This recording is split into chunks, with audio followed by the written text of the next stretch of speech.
Bonjour à tous, j'espère que vous allez bien. Aujourd'hui, je vais vous parler du film d'animation L'étoile de Noël réalisé par Timothy Reckart. Le film d'animation de référence sur Noël.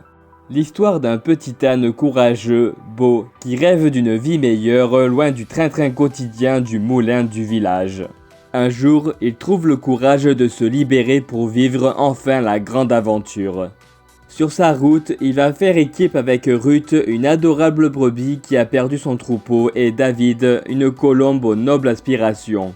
Rejoint par 3 chameaux déjantés et quelques animaux de la ferme plus excentriques les uns que les autres.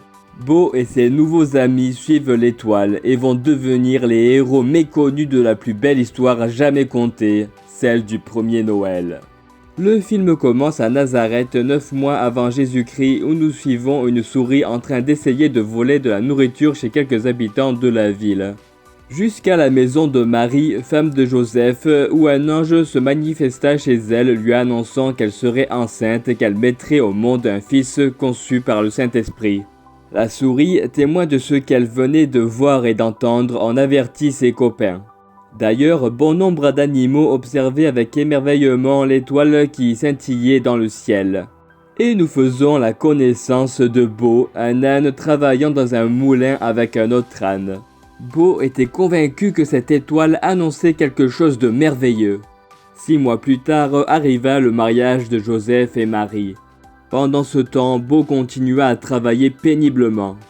Mais son compagnon de travail eut de la compassion de sa tristesse et l'aida à se libérer. Alors Bo saisit l'opportunité de s'enfuir, bien qu'il était poursuivi par le meunier propriétaire du moulin et des ânes. Toujours poursuivi, l'âne trouva refuge au mariage de Marie et cette dernière eut compassion de Bo qui était blessé à la patte. Plus tard, Marie discuta avec Joseph concernant l'enfant qu'elle portait dans son ventre. Bien que Joseph avait besoin de réfléchir, un ange se manifesta pour confirmer la venue du Fils de Dieu à Joseph. Plus tard, nous faisons la connaissance des rois mages et de 3 chameaux. Déborah, l'un des chameaux, sut que l'arrivée du Christ était imminente, mais les 2 autres chameaux la prenaient pour une folle. Les mages déposèrent des présents au roi Hérode, mais ce dernier étant au courant de la venue du Messie, voulut que l'on se débarrasse de ce nouveau-né. Par la suite, nous retrouvons la souris témoin de la scène de l'apparition de l'ange auprès de Marie qui avertit ses amis souris. Mais malheureusement, des chiens de garde appartenant au roi parvinrent à faire parler la souris pour savoir comment s'appelait la femme à qui l'ange est apparu. Marie se trouva donc en danger. Alors Bo se lança immédiatement à la poursuite de Marie accompagnée de David, la colombe. Sur sa route, il tomba sur une brebis appelée Ruth. Et cette dernière accompagna Bo et David. Pendant ce temps-là, le roi Hérode mijota un sale coup afin de parvenir à la fin de la venue du Messie.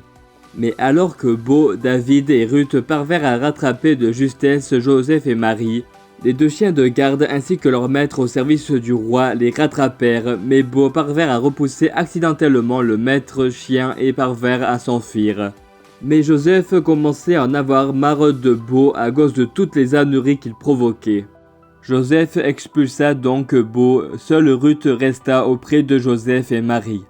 Mais plus tard, après avoir réfléchi, Bo décida de revenir vers Marie et Joseph. Ce dernier accepta, d'autant plus que Bo aida Joseph et Marie durant la suite du trajet. Arrivés à Bethléem, Joseph et Marie ne purent dormir dans un hôtel car il y avait beaucoup de monde. Alors Joseph et Marie furent aidés par Bo qui, ce dernier, les pressa car les chiens et leur maître cherchaient à tuer Marie. Mais grâce à Bo, Ruth et son troupeau, David et aussi les 3 chameaux des rois mages, ils parvinrent à en finir une bonne fois pour toutes. Mais Bo décida de sauver les 2 chiens qui allaient chuter dans une falaise. Ces 2 chiens furent très reconnaissants et assistèrent à la naissance de Jésus ainsi qu'avec les autres animaux. Un très bon film d'animation assez bien réalisé en termes de scénario mais aussi en qualité visuelle d'animation. On reconnaît bien le travail de Sony pour le coup. Sinon à part ça, nous retrouvons quelques passages bibliques comme l'ange qui se manifeste à Marie et au berger, Marie qui donne naissance dans une crèche, les rois mages qui déposent un présent chacun à Marie, etc. etc. Tout ça réuni dans une histoire assez hilarante. Un très bon film à regarder en famille, mais aussi pour les enfants, que je recommande aussi à tous. Comme d'habitude, je vous mets les liens en description où vous pouvez vous procurer ce film. Soyez tous bénis.